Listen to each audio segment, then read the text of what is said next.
Hello students, welcome to my YouTube channel. आज हम class plus two का cash flow statement का question number 21, 22 और 23 करेंगे। तो आप इन क्वेश्चनों को बड़े ध्यान से देखें क्योंकि बड़े इंपॉर्टेंट क्वेश्चन है cash flow from operating activities के। और ये न्यू सिलेबस के अनुसार है, जो न्यू बुक्स आपकी इस बार थोड़ा सिलेबस चेंज हुआ, उसके अनुसार जो है इन क्वेश्चनों को किया जाएगा। Question number 21, cash flow statement, cash flow from operating activities. तो cash flow from operating activities हम सबसे ऊपर लिखेंगे for the year ended 31 March 2020-22। First column particulars का amount in rupees and amount in rupees. हमारे पास सबसे पहले दिया है net profit during the year. तो नेट प्रॉफिट जो ड्यूरिंग द ईयर दिया है, अगर बिफोर टैक्स की बात करें तो नेट प्रॉफिट बिफोर टैक्स आपके पास दिया है 50,000,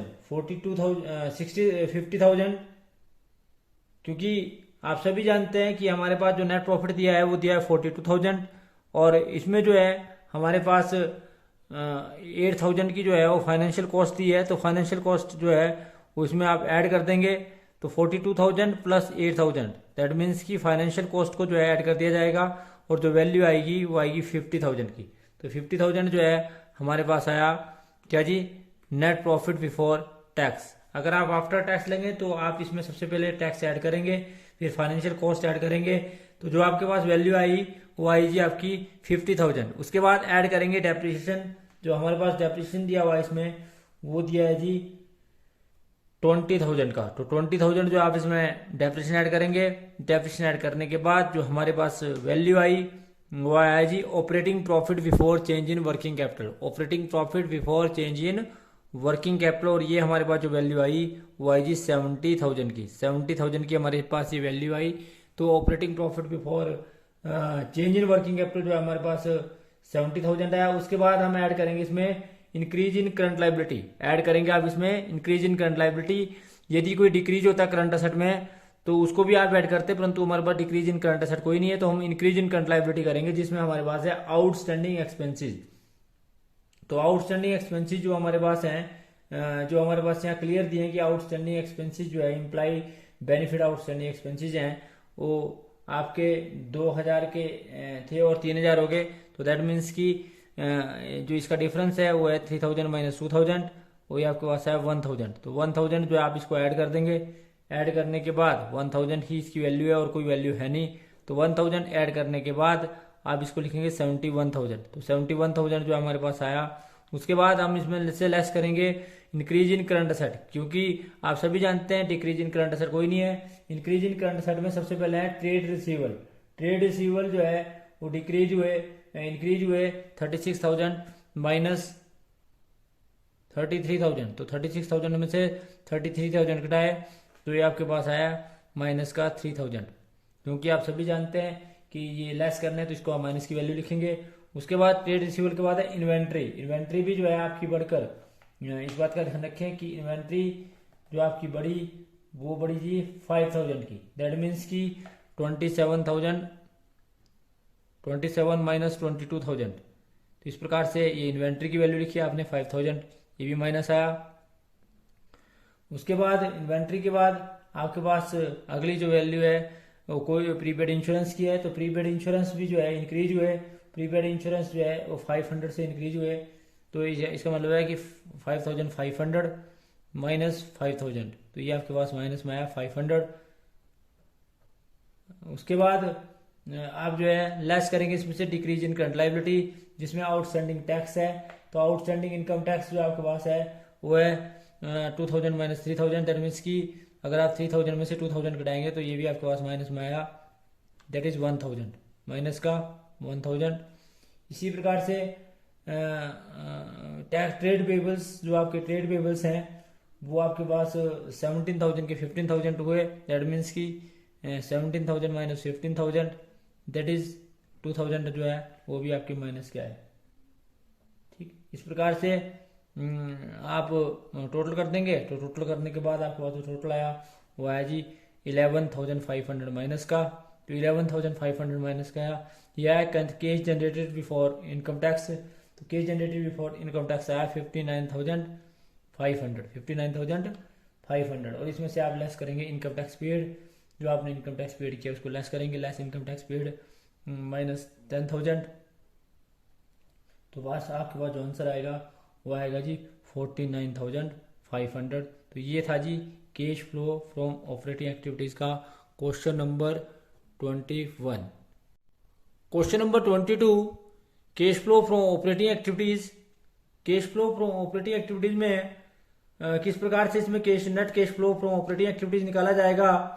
तो इस क्वेश्चन को करने से पहले आपको थोड़ा सी calculation of net profit before tax and extraordinary items, यद्यपि जो ये वर्किंग नोट का पार्ट है इसको आप इस पार्ट में यहाँ पर भी कर सकते हैं, आपको अलग से वर्किंग नोट पार्ट बनाने की जरूरत नहीं है। तो अगर आप वर्किंग नोट जो है इसमें ही करना चाहें तो आप इसको यहाँ भी कर सकते हैं, परंतु मैंने इसको अलग से किया है।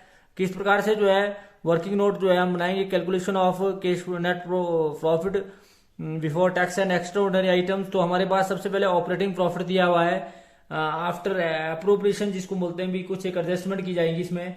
तो ये आपके पास दिया है 6,28,000। 6,28,000 में सबसे पहले आप डिविडेंड पेड ऐड करेंगे, डिविडेंड पेड आप ऐड करेंगे 72,000। इसी प्रकार से प्रोविजन फॉर टैक्सेशन भी ऐड करेंगे 1,53,000। उसके बाद आप इनकम टैक्स जो आपने रिफंड किया उसको लेस करेंगे, less income tax refund minus का 3,000। इस बात का ध्यान रखें कि इनकम टैक्स जो आपने रिफंड किया, इनकम टैक्स रिसीव्ड जो आपने रिफंड किया उसको आप लेस करेंगे। तो जो ये आपके पास आया, ये आपके पास आया net profit before tax. Net profit before tax जो है ये आपके पास दिया 8,50,000।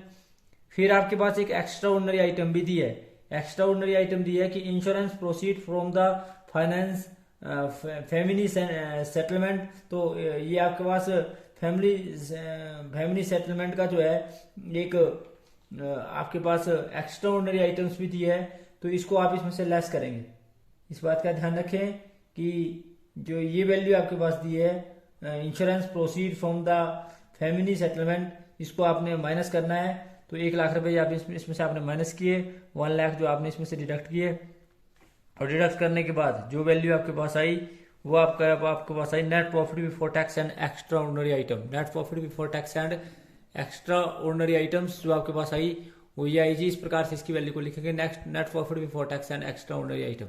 तो जो ये आपके पास वैल्यू आई वो आई जी आपके पास 7,50,000। 7,50,000 इस प्रॉफिट को आप cash flow from operating activities का जब क्वेश्चन करेंगे वहां लिखेंगे। तो सबसे पहले हम यहाँ लिखेंगे इसको cash flow from operating activities. तो net profit before tax and extraordinary items हमारे पास जो है आफ्टर कैलकुलेशन आई वो आई 7,50,000। तो आप इसको लिखेंगे 7,50,000। 7,50,000। यदि ये सारा पार्ट आप यहाँ भी कर सकते हैं, इस बात का ध्यान रखिए। उसके बाद एड एडजस्टमेंट फोर करेंगे। उसके बाद एडजस्टमेंट फोर में डेप्रिसिएशन है आपके पास 1,40,000 का, तो 1,40,000 आप डेप्रिसिएशन लिखेंगे। डेप्रिसिएशन के बाद आपके पास है loss on sale of furniture, ये आपके पास 30,000 है। उसके बाद आप इसमें से लेस करेंगे, लेस जो आप करेंगे इसमें से वो करेंगे 20,000 का profit on sale of investment, और लेस करेंगे आप डिविडेंड रिसीव फ्रॉम इन्वेस्टमेंट, ये आपका 6,000 का है। तो टोटल 26,000 जो है 1,70,000 में से लेस करेंगे तो आपके पास आया 1,44,000। 1,44,000 जो है वो 7,50,000 में ऐड करेंगे। 1,44,000 जब आप 7,50,000 में ऐड करेंगे तो ये आपके पास आया 8,94,000। 8,94,000 ये आपके पास आया operating profit before change in working capital. फिर आप ऐड करेंगे इसमें डिक्रीज इन करंट एसेट, जिसमें इंक्रीज इन करंट लायबिलिटी आपके पास दी है, इंक्रीज इन करंट लायबिलिटी आपके पास क्लियर दी है, तो ये आपके पास है 10,000। और डिक्रीज इन करंट एसेट भी, डिक्रीज इन करंट एसेट आपके पास दिया है 10,000 सॉरी, और ये आपके पास दिया 1,51,000। 1,51,000 आपके पास दिए increase in current liability. Increase in current liability आपके पास दिया 1,51,000 और डिक्रीज इन करंट एसेट आपके पास दिया 10,000। इसके साथ साथ आप इसमें से लेस करेंगे इंक्रीज इन करंट एसेट जो आपके पास 6 लाख के दिए हुए हैं, इसको आप माइनस करेंगे, और आप लेस करेंगे decrease in current liability that is 64,000, जो 64,000 दी है, ये भी आप लेस करेंगे। तो लेस करने के बाद आपकी जो टोटल वैल्यू आई वो माइनस में आई 5,03,000। 5,03,000 जब आप इसमें से net operating profit before change in working capital में से घटाएंगे तो cash generated from operating activities before tax आपके पास आएगा 3,91,000। 3,91,000 उसमें से आप सभी जानते हैं 3,91,000 में से अब आप वैल्यू घटाएंगे 3,91,000 में से जब आप घटाएंगे लेस इनकम टैक्स पेड, तो इनकम टैक्स पेड आपके पास जो दिया है वो दिया है जी 1,18,000। और इसको 1,18,000 में से इस बात का ध्यान रखिए जो इनकम टैक्स पेड है वो जो इनकम टैक्स रिटर्न है उसको घटाएंगे, क्योंकि आपने ये रिटर्न कर दिया तो इसका मतलब है कि पेड में से रिटर्न को घटाया जाएगा पहले। ठीक है जी, 1,18,000 में से जो है 3,000 घटाया जाएगा, तो ये आपके पास है 1,15,000। यहाँ इसको इनकम टैक्स पेड जो है इनकम टैक्स रिटर्न जो है वो ऐड करेंगे, मतलब income tax add refund received, तो ये माइनस की रकम है प्लस की रकम, जब इसमें से इसको माइनस करेंगे तो ये आपके 1,15,000 की बचेगी माइनस की, यानी कि इतना ही आपने पेड किया, दूसरे शब्दों में आप बोल सकते हैं। तो आपके पास आया cash flow from operating activities before change in working extra ordinary item, तो ये आपके पास आया 2,76,000। 2,76,000 तो एक्स्ट्रा ऑर्डिनरी आइटम जो है वो ऐड की जाएगी, पहले आपने उसको लेस किया था, अब इसको आप ऐड करेंगे। तो इंश्योरेंस प्रोसीड फ्रॉम द फाइमिनी सेटलमेंट, तो ये आपकी इनकम हुई, आपको कैश मिला, तो 1,00,000 आप इसको ऐड करेंगे। उसके बाद 1,00,000 ऐड करने के बाद जो आपके पास आया वो आया जी cash flow net cash from operating activities, और ये आपके पास आया 3,76,000। 3,76,000। तो ये था जी आपका क्वेश्चन नंबर 22। क्वेश्चन नंबर 23 में हमारे पास cash flow from operating activities में कुछ आइटमें दी है, उसके साथ साथ हमारे पास एडिशनल इन्फॉर्मेशन दी है। इन एडिशनल इन्फॉर्मेशन की डबल एंट्री होती है, तो इसलिए हम इसका सबसे पहले जो है वो क्या करेंगे, एक अकाउंट मतलब वर्किंग नोट बनाएंगे। वर्किंग नोट में सबसे पहले आप प्लांट अकाउंट बनाएंगे। तो प्लांट अकाउंट जब आप बनाएंगे तो प्लांट अकाउंट सबसे सेंटर में लिखेंगे, लेफ्ट हैंड साइड जो है इसकी डेबिट साइड होती है, राइट हैंड साइड जो है क्रेडिट साइड होती है। पहला कॉलम पर्टिकुलर्स का amount in rupees, particular amount in rupees. तो हमारे पास जो है वो बैलेंस दिया हुआ है सबसे पहले प्लांट का ओपनिंग बैलेंस। प्लांट का आप सभी जानते हैं जितने भी एसेट होते हैं उनका डेबिट बैलेंस होता है, तो प्लांट का ओपनिंग बैलेंस दिया है 60,000, और जो क्लोजिंग बैलेंस दिया है जिसको आप बाय बैलेंस कैरी डाउन लिखते हैं, तो ये भी आपके पास प्लांट का जो है वो क्लोजिंग बैलेंस, यदि प्लांट का क्लोजिंग बैलेंस दिया है प्लांट का, तो सबसे पहले आपके पास ओपनिंग बैलेंस दिया है, और क्लोजिंग बैलेंस नहीं दिया है बल्कि प्लांट को सोल्ड किया है। और जो आपके पास प्लांट था शुरू में, दूसरे शब्दों में बोल सकते हैं कि 40,000 का, वो लास्ट में आपने जिसकी बुक वैल्यू जो है वो 36,000 थी। Plant costing ₹60,000 having book value of ₹36,000 was sold ₹40,000। तो आपने इसको बेच दिया 40,000 में। तो सबसे पहले तो प्लांट की ओपनिंग बैलेंस था, इसी प्रकार से एक्यूमुलेटेड प्रोविजन फॉर डेप्रिसिएशन का भी जो है ओपनिंग बैलेंस था वो था जी आपका 82,000। और दूसरे शब्दों में आप बोल सकते हैं कि इसका जो क्लोजिंग बैलेंस था वो था 1,00,000। एक प्लांट था जिसकी वैल्यू शुरू में 60,000 थी, वो जो उसकी बुक वैल्यू जो है वो 24,000 है। इसका मतलब है कि इस पर डेप्रिसिएशन लगा 24,000 का, तो यहाँ पर आप 24,000 लिख देंगे कि इस पर डेप्रिसिएशन लगा। इसकी वैल्यू को यहाँ से यहाँ ट्रांसफर कर दिया जाएगा प्रोविजन फॉर डेप्रिसिएशन का 24,000 रुपये जो है, क्योंकि आप सभी जानते हैं कि 60,000 की चीज थी 36,000 की थी, इसका मतलब 24,000 रुपये उस पर डेप्रिसिएशन लगा। उसके बाद आप सभी जानते हैं कि आप इसको ट्रांसफर करेंगे, और जो ट्रांसफर किया जाएगा यहाँ पर जो बैलेंसिंग फिगर बचेगा यानी कि 1,24,000 में से, जिसको आप प्रॉफिट एंड लॉस अकाउंट को करंट ईयर के डेप्रिसिएशन मानेंगे, और ये करंट ईयर का जो डेप्रिसिएशन आया वो आया जी 42,000। और आपने टोटल किया आमने सामने 1,24,000 एंड 1,24,000। आमने सामने इसका टोटल करने के बाद 1,24,000 एंड 1,24,000। उसके बाद हम जो है इस अकाउंट को भी क्लोज करेंगे। इस अकाउंट को क्लोज करने के बाद जो प्लांट था उसको आपने सोल्ड किया 40,000 में। इसका मतलब है 36,000 की चीज को आपने 40,000 में बेचा। इसका मतलब है कि आपको प्रॉफिट हुआ, और जो प्रॉफिट हुआ उसको आप आल्सो जो है वो ट्रांसफर करेंगे, इसकी भी डबल एंट्री करेंगे और इसकी भी डबल एंट्री करेंगे, परंतु यहाँ पर ऑपरेटिंग एक्टिविटीज में नहीं बल्कि इन्वेस्टमेंट एक्टिविटीज में करेंगे। और ये हमारे पास जो बैलेंसिंग फिगर बचा प्रॉफिट जो है वो 4,000 आया, और इसका टोटल करेंगे 64,000। उसके बाद आप cash flow from operating activities बनाएंगे, तो cash flow from operating activities जब आप करेंगे तो सबसे पहले हमारे पास जो है नेट प्रॉफिट दिया है। तो नेट प्रॉफिट हमारे पास दिया है जिसको आप बोल सकते हैं कि बिफोर टैक्स दिया है। तो नेट प्रॉफिट बिफोर टैक्स आपके पास दिया है 80,000। नेट प्रॉफिट जो है आपके पास कैसे आया, क्योंकि आप सभी जानते हैं कि हमारे पास शुरू में नेट लॉस आया है 80,000 शुरू में था। इसमें से आपने माइनस किया, क्या माइनस किया जी 1 लाख। तो इसका मतलब है कि आपके पास जो है अंत में जो आपको लॉस आया वो आया जी 20,000 का। तो 20,000 जो है वो लॉस आया माइनस का। उसके बाद आपने इसमें ऐड किया इनकम टैक्स। इनकम टैक्स जो है पेड जो आपने इनकम टैक्स किया वो आपके पास आया 30,000 का। तो आपके पास 10,000 जो है प्रॉफिट बिफोर टैक्स आ गया। उसके बाद एडजस्टमेंट फॉर किया आपने, डिविडेंड पेड किया। डिविडेंड पेड किया आपने 18,000 का। उसके बाद आपने ट्रांसफर टू जनरल रिजर्व किया। ट्रांसफर टू जनरल रिजर्व किया आपने 30,000 का।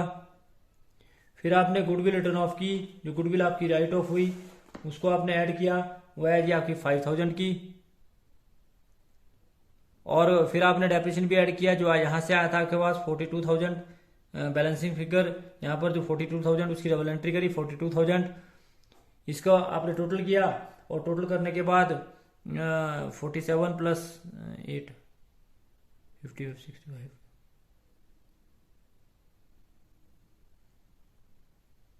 तो इसका टोटल करने के बाद ये आपके पास आया 95,000। 95,000 जब आप इसमें जमा करेंगे तो ये आपके पास आया 1,05,000। आप सभी जानते हैं आपको गेन हुआ profit on sale of land, जो यहाँ पर हमारे पास बैलेंसिंग फिगर आया था ये 4,000 आप इसमें से लेस करेंगे तो आपके पास आएगा operating profit before change in working capital. Operating profit before change in working capital, और ये आपके पास आया 1,01,000। 1,01,000। उसके बाद आपने इसमें ऐड किया decrease in current asset. Add किया जी आपने इसमें डिक्रीज इन करंट असेट, जो आपके पास था प्रीपेड एक्सपेंसेस, ये आपके पास है 6,000। इसी प्रकार से ऐड किया आपने इंक्रीज इन करंट लाइबिलिटी, जो ऐड की जाएगी आउटस्टैंडिंग एक्सपेंसेस, जो इंक्रीज हुए 8,000। इसके साथ साथ ट्रेड पेबल्स भी इंक्रीज हुए, वो है जी 24,000। इस बात का ध्यान रखें, आप कंपैरिजन करेंगे करंट ईयर के फिगर से प्रीवियस ईयर के फिगर को, उसके बाद ये वैल्यू आपके पास आएगी। और इसका टोटल किया आपने तो ये आपके पास आया 38,000। 1,01,000 में 38,000 जमा किया तो ये आपके पास आया 1,39,000। 1,39,000 लेस किए। इसमें से आपने increase in current asset, increase in current asset में सबसे पहले आपने लेस किया ट्रेड रिसीवल। ट्रेड रिसीवल जो है आपके हैं वो है जी 10,000 ये आपने लेस किए। एक तो आपने 10,000 ये लेस किए यानी कि माइनस। उसके बाद ये यही वैल्यू है और तो कोई और चीज नहीं हुई ना, तो इसको घटाने के बाद यानी कि increase in current asset increase in current liability कुछ नहीं है। तो इसके बाद ये आपके पास आया 1,29,000। Value is 1,29,000 and less income tax paid. Income tax paid is ₹30,000 और 30,000 इनकम टैक्स पेड आपने लेस कर दिए। लेस करने के बाद जो आपके पास आया cash flow from operating activities and that is 99,000। तो इस प्रकार से ये आपके पास आया cash flow from operating activities. तो ये था जी आपका क्वेश्चन नंबर 23। तो thanks for watching the video. Please like, comment and subscribe my channel and also press bell icon for next notification. Thank you.